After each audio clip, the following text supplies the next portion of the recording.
Muy bien, gracias amigos de Beacanal. Estamos en sintonía gracias al Eterno, a ese Dios de Israel, de los ejércitos de Israel. Vamos a entrar con el último segmento, tenemos 20 minutos para hacerlo, pero tú quieres por alusión decir algo.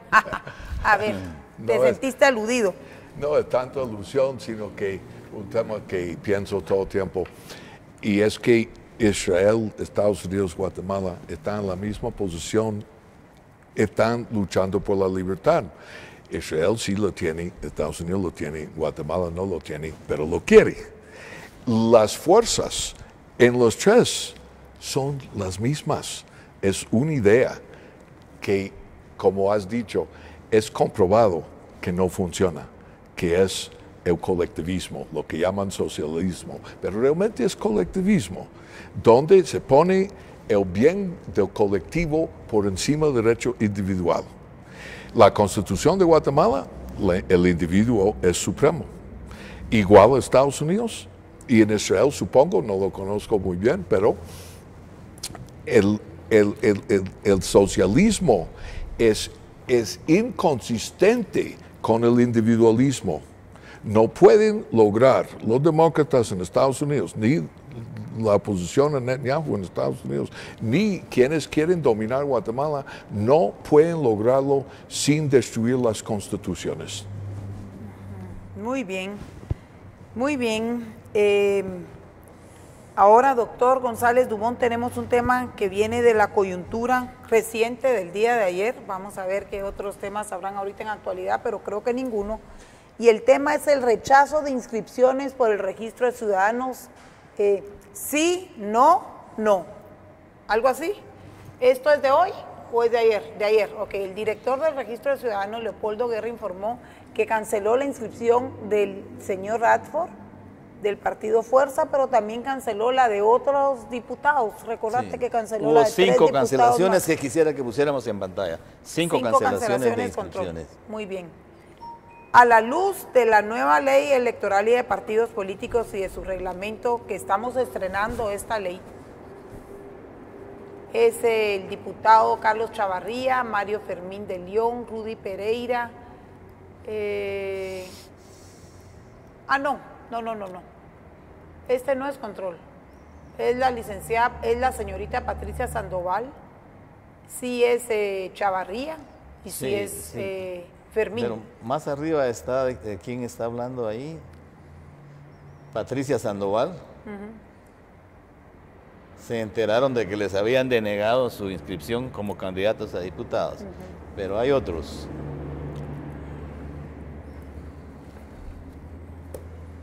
Pongámoslo todo bien.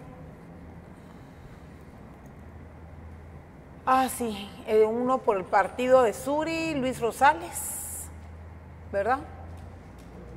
Ellos son. ¿Tenemos otra imagen? Bueno, que los que nos ponen cualquiera otra imagen relacionada, Edwin Escobar. Bueno. La prensa ha dado a conocer que el día de ayer el Registro de Ciudadanos canceló la inscripción de 5 candidatos a cargos de elección popular. Quisiera analizar cuáles son realmente los requisitos necesarios para poder ser candidato a un cargo de elección popular. Los requisitos están en la ley electoral y de partidos políticos.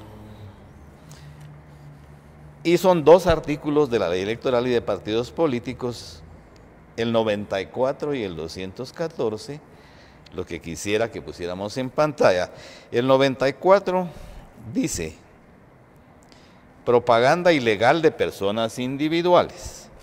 No será inscrito como candidato quien haga campaña a título individual a cargo de elección popular, publicitando su imagen en los diferentes medios de comunicación social antes de la convocatoria oficial a elecciones.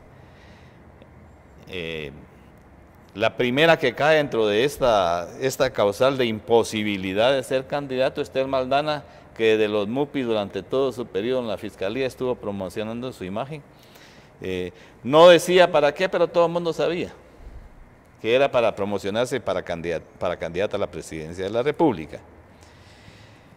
El segundo artículo, el 214, dice, este es en el capítulo 3, postulación e inscripción de candidatos, artículo 214, de los requisitos de inscripción. La inscripción se solicitará por escrito en los formularios que proporcionará el registro de ciudadanos para ese efecto, en los cuales deberán consignarse los datos de aportar los siguientes documentos. Estamos hablando de la ley electoral y de partidos políticos, artículo 214. Recién estrenada, estrenándola. A. Nombres y apellidos completos de los candidatos, número de su documento de identificación, número de inscripción en el registro de ciudadanos. B. Cargos para los cuales se postulan. C. Organización u organizaciones políticas que los inscriben. D. Certificación de la partida de nacimiento, para comprobar que son guatemaltecos. E. Copia del documento personal de identificación. F. Original de la constancia transitoria de inexistencia de reclamación de cargo emitida por la Contraloría General de Cuentas, solo para quienes hayan manejado o administrado fondos públicos. Y G. Otros requisitos que establezca la Constitución Política de la República y la presente ley. Es decir, fuera de los requisitos que establece esta ley y la Constitución, ningún otro requisito es exigible a los candidatos. Pero cosa curiosa, Quiere decir, el director del registro de ciudadanos está rechazando estas inscripciones por requisitos que no son estos, sino por los contenidos en el artículo 53 del reglamento de la ley electoral y de partidos políticos. Este artículo 53 se dio a la tarea de hacer una lista interminable de requisitos. Lo podemos ver ahí, no los quisiera agotar leyéndolos, pero hay adicionales a los que ya analizamos. Dice en el párrafo especialmente el regulado en el artículo 113 de la Constitución Política de la República. Mire, este artículo es para los empleados del Estado, pero no para cargos de elección popular. Esta es una mala interpretación de la Constitución, porque ese artículo, el 113, que exige la honorabilidad, la capacidad, la idoneidad, es un artículo para los que van a ser designados, nombrados para cargos públicos, pero no para quienes va a elegir el pueblo de Guatemala. Ya se sabe que esos requisitos, según sentencias de la doctrina de la Corte de Constitucionalidad, se presume que todos los ciudadanos los tienen. Si alguien no lo tiene, hay que probarle que no lo tiene. Si la carga de la prueba de que no los tiene es para que impugne la... no es porque yo le pueda caer mal que entonces dicen que no. Absolutamente que no.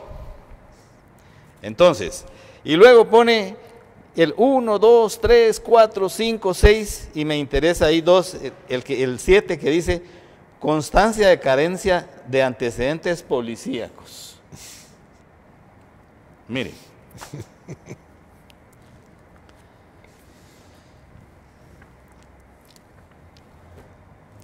la consecuencia inmediata y directa de las decisiones de rechazo que ha tomado el Registrador General de Ciudadanos es privar a los ciudadanos estos de sus derechos políticos, de su derecho de elegir y ser electo en este caso, y también de su derecho constitucional de optar a cargos públicos.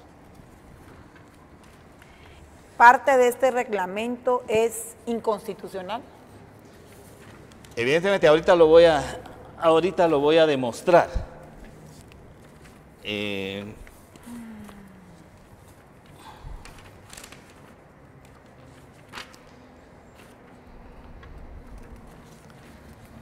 Permítame ese documento que tiene usted ahí.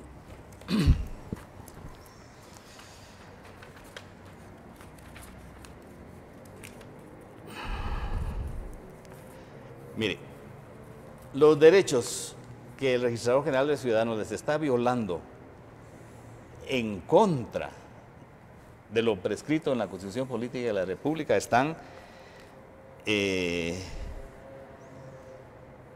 los artículos 136, literales B y D de la Constitución, y dice, son derechos y deberes de los ciudadanos, B, elegir y ser electo. Aquí les ha impedido ser electos porque les está cancelando la inscripción y les está violando también su derecho a optar a cargos públicos. Esta es una norma constitucional, no es una norma de un reglamento de tercera categoría. Entonces, les está violando sin derechos, les está privando de sus derechos, violando el debido proceso que está en el artículo 12 constitucional. Porque para afectarle a alguien en sus derechos se necesita haberlo citado, oído y vencido en proceso legal ante juez competente. Dice, nadie podrá ser condenado ni privado de sus derechos, está subrayado con rojo, sin haber sido citado, oído y vencido en proceso legal ante juez o tribunal competente. Cuando el registro de ciudadanos citó, oyó y venció en juicios a estos candidatos a los que les está cancelando su inscripción.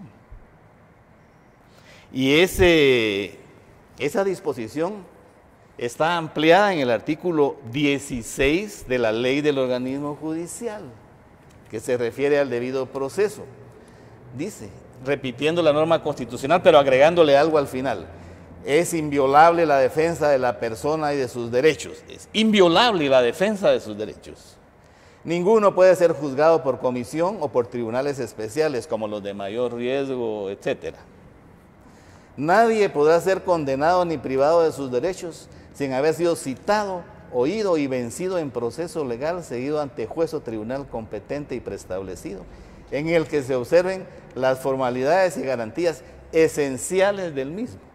Y tampoco podrá ser afectado temporalmente en sus derechos, sino en virtud de procedimiento que reúna los mismos requisitos. Bueno. Además, también violaron derechos garantizados por convenios internacionales de derechos humanos, que esos no los voy a analizar porque sería interminable el programa. Ahora, el artículo 9 de la Ley del Organismo Judicial establece qué pasa cuando un reglamento exige cosas que no exige la ley ni la Constitución. Y lo dice en el último párrafo. Y dice, las leyes, en este caso la ley electoral y de partidos políticos, que ya vimos qué requisitos exige, o tratados, son las leyes internacionales, prevalecen sobre los reglamentos. Prevalecen sobre los reglamentos. Carecen de validez las disposiciones que contradigan una norma de jerarquía superior. El reglamento del Tribunal Supremo, el de la Ley Electoral y de Partidos Políticos, está contradiciendo la ley, está contradiciendo la Constitución, de tal manera que no puede serle aplicado a nadie. Si ese reglamento lo hizo el Tribunal Supremo Electoral, no lo hizo el Congreso de la República siquiera. Y como es usual, cuando se emiten los reglamentos, lo primero que hacen es violar la ley. Ponen ahí limitaciones y extralimitaciones que no constan en la ley. Entonces, es manifiestamente ilegal el rechazo de la inscripción de cualquier ciudadano. ¿Eso quiere decir, desde su conocimiento como constitucionalista, que el señor Radford le deben de devolver su credencial? Pregunto en mi ignorancia. A todos, mire, a todos. No se puede privar a ningún ciudadano de su derecho de optar a cargos públicos, ni de su derecho de elegir ni ser electo, por medio de un reglamento. No se puede. Es imposible. Ahora, la inhabilitación de una persona para que no pueda elegir ni ser electo, para que no pueda optar a cargos públicos, tiene que constar en una sentencia. Y esa es una pena accesoria que se da en el derecho penal, la inhabilitación para el ejercicio de esos derechos, cuando se ha cometido un determinado delito, por ejemplo, contra la administración pública o contra la administración de justicia. Y tienen que haberlo citado, oído y vencido en todas las instancias, y en casación y en amparo, y mandar a inscribir esa inhabilitación al registro de ciudadanos. Si el registro de ciudadanos no tiene inscrita una sentencia que inhabilite a la persona, no puede privarle de su derecho de ser candidato, no puede privarle de su derecho de ejercer cargos públicos. Esto está claramente establecido en el Código Penal y en el Código Procesal Penal. Si vemos, por ejemplo, los artículos 42, 56 y 59 del Código Penal y el 493 del Código Procesal Penal, toda duda se disipa. Veamos el 42 del Código Penal. Dice, penas accesorias. Son penas accesorias: inhabilitación absoluta, inhabilitación especial, comiso, pérdida de los objetos. Pasemos a ver el 56, por favor. ¿Qué es la inhabilitación absoluta? La inhabilitación absoluta comprende, primero, la suspensión de los derechos políticos. Veámoslo más adelante.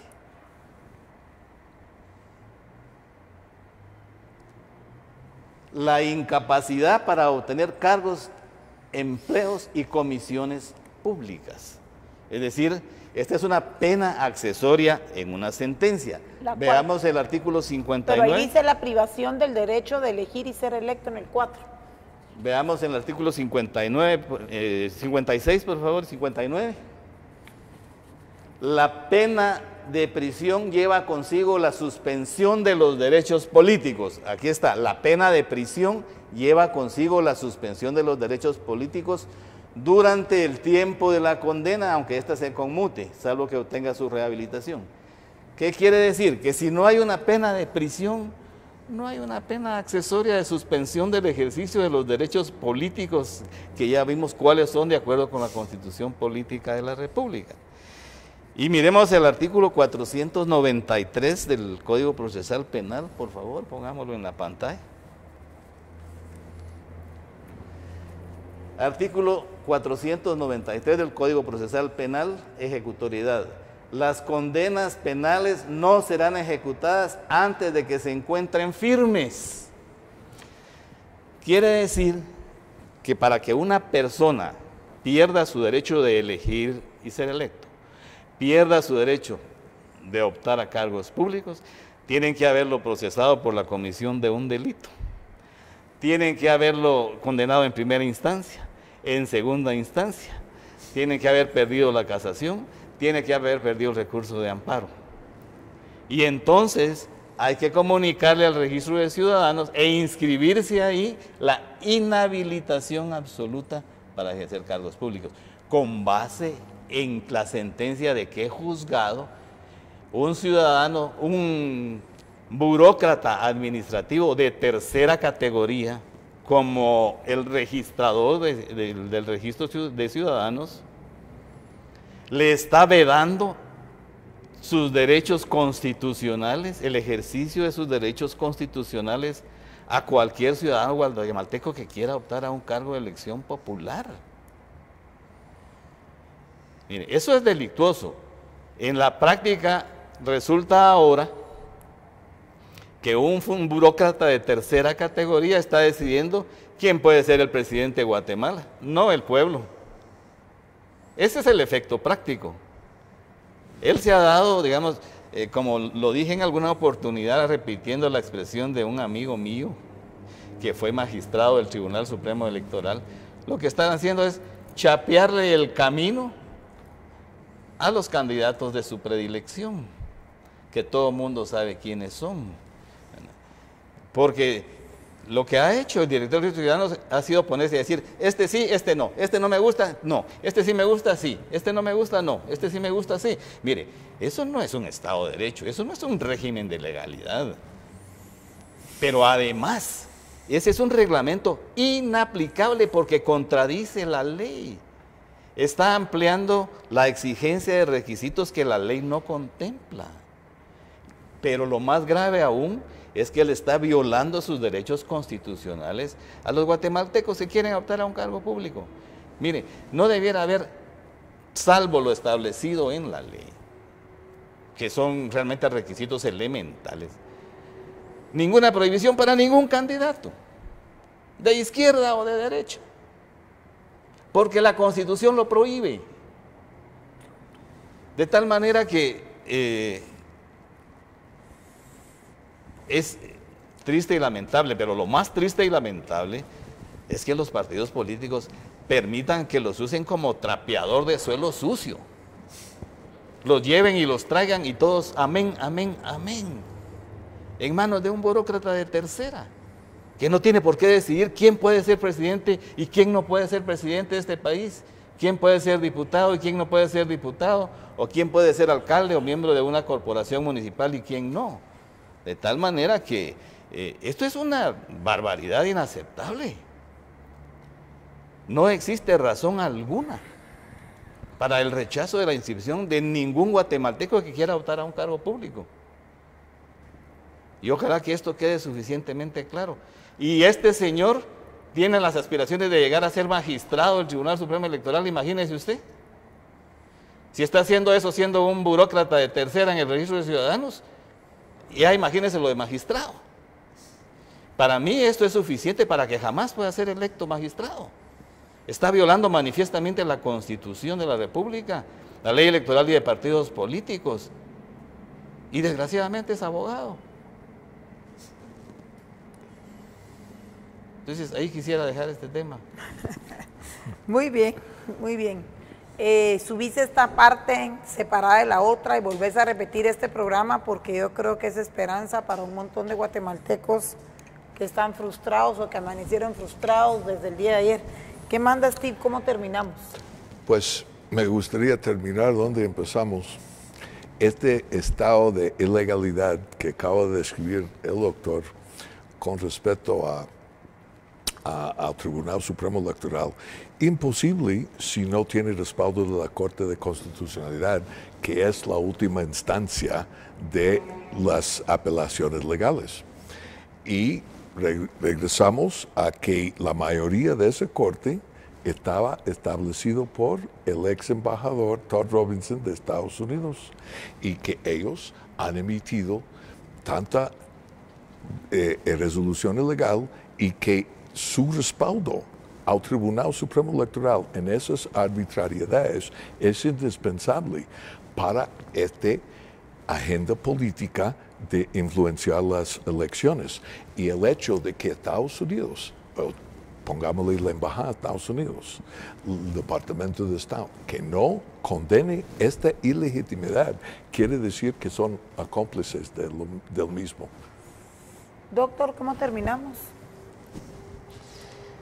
Nada de la destrucción del Estado de Derecho, nada de la destrucción del régimen de legalidad en Guatemala sería posible si no estuviera cooptado el Ministerio Público, ciertos juzgados de mayor riesgo de primera instancia, ciertas salas, algunos magistrados de la Corte Suprema de Justicia y 3 magistrados de la Corte de Constitucionalidad. El Foro de Sao Paulo muy hábilmente dijo que la manera de tomar el poder en un país no eran los votos, que no era el derecho, que había que tomar el sistema de justicia y los medios de comunicación, lo cual explica también por qué todos los medios escritos y sus respectivos canales de televisión están montados en ese barco. Eso explica por qué los medios de comunicación escritos se han transformado en una caja de resonancia de la izquierda. Se han transformado en una caja de resonancia de Robinson, de Arriaga, que sacan estas declaraciones diciendo que son los Estados Unidos cuando son estos 2 pelones, y de toda la gente que vive acusando que son súper corruptos y acusan de corruptos a los que son menos corruptos que ellos y hasta muchísimas personas inocentes. De tal manera que Esa es la realidad, el pueblo debe darse cuenta y cuidado con el voto nulo. ¿Por qué? Porque el voto nulo lo que está haciendo es abriéndole las puertas a los que sí van a ir a votar y que se apoderen de los puestos de elección popular todos aquellos que de otra manera no alcanzarían los votos suficientes. Es decir, el voto nulo está favoreciendo a la izquierda, por eso es que el Frente contra la Corrupción y Dionisio Gutiérrez lo avalan. La única oportunidad que tiene el ciudadano en esta organización política que se llama República de Guatemala de hacer valer su voz es en las elecciones yendo a votar. Es la única oportunidad que tiene el ciudadano para decir sí o no a lo que está pasando en Guatemala. Guatemalteco, no renuncies a tu derecho de asistir a las elecciones y emitir tu voto. No te dejes engañar por este pacto de supercorruptos. Muy bien, muchísimas gracias a los dos. Y para poder ir a votar, todavía tienen unos días para empadronarse. Así que a los jóvenes, a los adultos y a los ancianos hay que revisar su empadronamiento para poder hacer este acto heroico por la patria. Gracias a los dos por haber venido. Gracias, Steve. Gracias, doctor. Se nos ha terminado el tiempo. Vamos a dejar la programación regular. Nos vemos el día de mañana y mucho shalom, que es lo que necesitamos.